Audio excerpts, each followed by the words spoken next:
She didn't look at me when she walked in, not even a glance, not even that rehearsed indifference she used to wear like designer perfume. Today, she didn't bother. She had him on her arm, her new husband, younger, softer around the edges, a man who nods too much and avoids asking questions he doesn't want answered. The courtroom felt colder than I remembered. Or maybe I was just numb. I watched them take their seats across from me. She adjusted his tie, flicked invisible lint from his jacket, gestures meant for me to see. Her lawyer leaned in, whispered something. I didn't catch the words, but I saw the smirk. He looked at me like a vulture, deciding which part of the carcass to carve first. Then, louder this time, he said, "You'll leave with nothing." He smiled. The judge hadn't even entered the room yet. I nodded once and placed a flash drive on the table. Just a small gesture, but it was enough. Her eyes finally found mine. This time, they didn't look away. It all started with a missed call. 2:47 a.m. Her name still lit up my phone back then.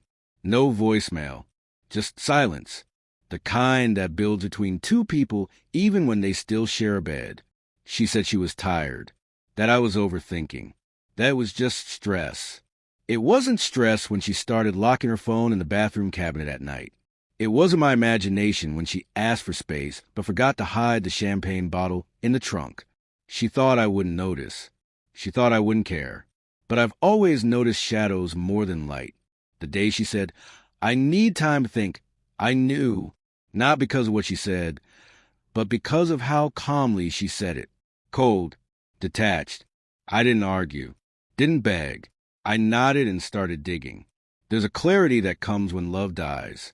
It's not rage. It's surgical. I hired a private investigator, not for dirt, but for truth. There's a difference. Dirt buries. Truth reveals. The hotel receipts came first. Then the emails. He wasn't a stranger. He was someone I'd shared drinks with once. Her co-worker, the one going through a messy divorce. I archived everything, dated it, matched it to her lies. Then the recordings. She talked in her sleep. She always had. I used to love it.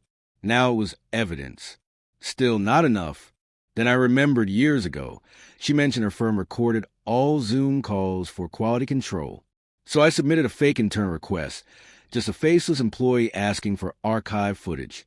3 weeks later, I had hours of video, including one call where she forgot to mute, where she laughed, where she said, "He still thinks the kid is his." Silence followed. Not hers, mine. That silence wrapped around me like iron chains. I took no chances. Ran 2 DNA tests. One at a local clinic. One through a friend across the state. 0% probability. 7 years I'd raised that boy. Bathed him. Held him through nightmares. And the whole time, she looked at me like I was the punchline to a joke only she got. I handed her the report without a word. Watched her read it. Watched the color drain from her face. She tried to speak, but silence is weight. I left the paper between us like a knife. And now, here, courtroom, custody battle. She wanted half the house. Alimony, full custody of the boy. Her lawyer stood, reading demands like a grocery list. The judge barely glanced my way. Then I stood and said, "Your Honor, I'd like to submit evidence." My voice didn't shake. I handed over the flash drive. The clerk plugged it in. I pressed play. Her voice echoed through courtroom.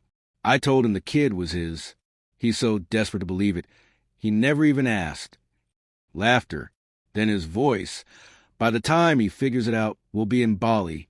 The room froze. Her lawyer turned pale, stumbled with his papers, then left without a word. The judge said something. I didn't hear it. I was watching her. She wasn't crying. Not yet, but her mouth opened slightly, like someone drowning. I didn't smile. I don't smile anymore. They say the truth sets you free. It doesn't.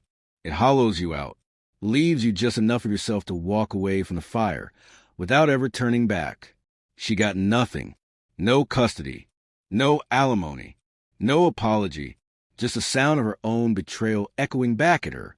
As for the boy, I still see him sometimes. In dreams.